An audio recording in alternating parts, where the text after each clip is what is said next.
Hello, my name is Hope Stalker and I'm with Acute Care Education, and today I'm going to be demonstrating obtaining a 12-lead EKG.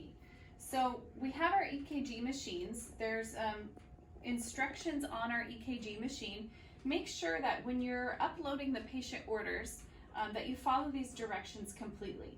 I'm not able to go through that today because my EKG machine in education does not have orders to upload.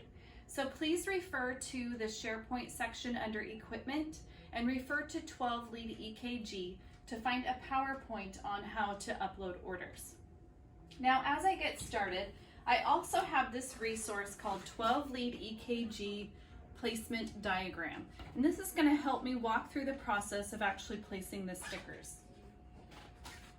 Okay, so I'm going to grab my stickers, which are with my EKG machine.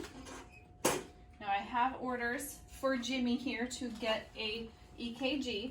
So Jimmy, I'm going to expose your chest a little bit here so I can get this EKG.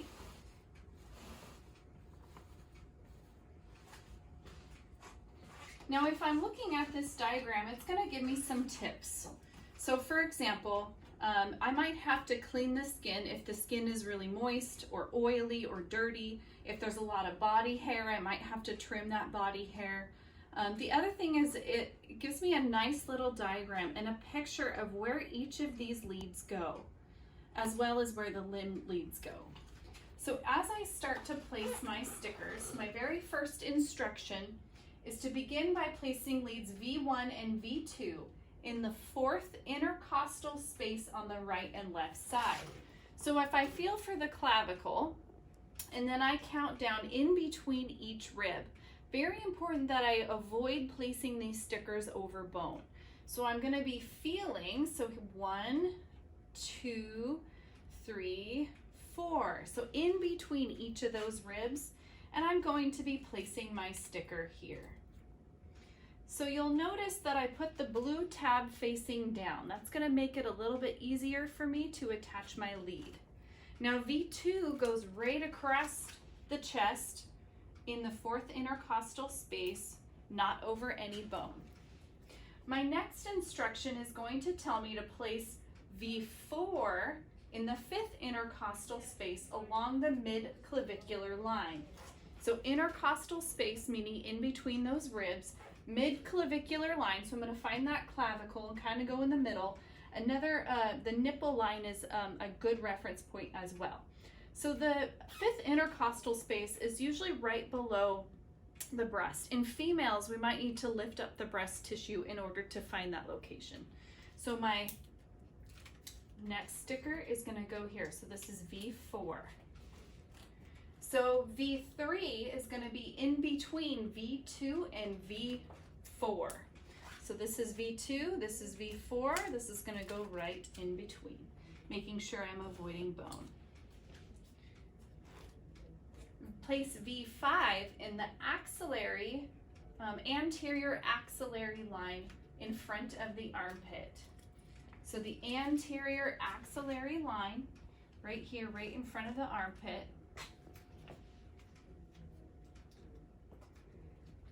And V6 will be the mid-axillary line. So the mid-axillary line, I find the axillary line and I go down here. That will be V6. Now my limb leads. So I'm going to place my limb leads on my shoulders. So you may see instructions where you place the limb leads on your wrists or your ankles. So the important thing is that you place them on the same side on both sides, so that there's a straight line across. The thigh, I recommend putting with the tab upright, so it's a little bit easier for you to place your EKG lead. Okay, so now I'm going to place my leads.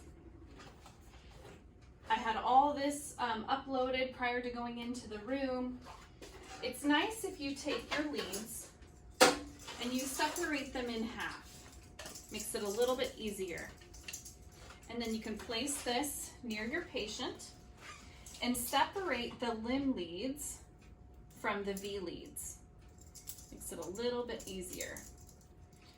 So I know that those are the limb leads. They're the two outside leads.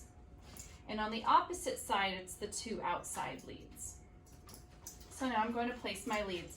So you'll notice as you look at the leads, it tells you which one is which. So you got to flip up the tab. This is V1. This is V2, V3,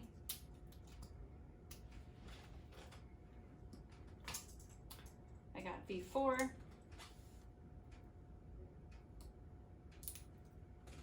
V5,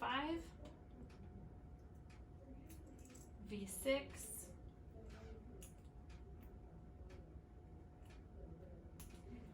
now I'm going to place my limb leads. So this tells me my RL, that's right leg, and my RA is right arm.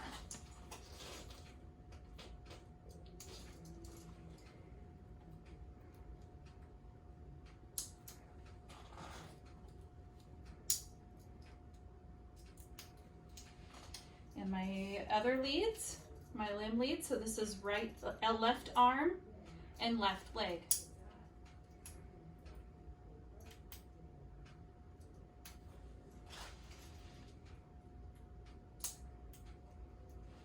Okay, so now all my leads are placed. You'll notice that there's 10 leads, but these will actually take an electrical picture that will end up with 12 leads, or 12 pictures of electricity. So as I'm talking with my patient, I'm looking at my EKG machine. At the top right corner, there's some flashing lights. So right now my machine is flashing red. That's because I'm not going to get a good rhythm on Justin here, who is a mannequin. The middle one is yellow. So that's where maybe your patient's kind of breathing heavy. You're going to get a picture, but it's not a very good picture. The one on the right will be green. That'll be the best one. So when the green one is illuminated, that's when it's the best time to take an EKG reading. So I'll tell my patient, please try to breathe nice and shallow for me so I can get a good picture. Once I see that green light, I'm going to hit the EKG button. And then in order to print it, I will hit EKG again. And then an EKG will print.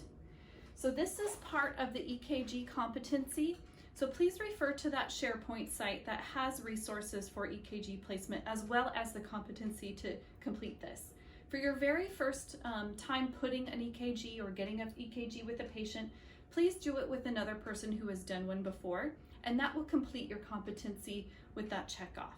Thank you very much.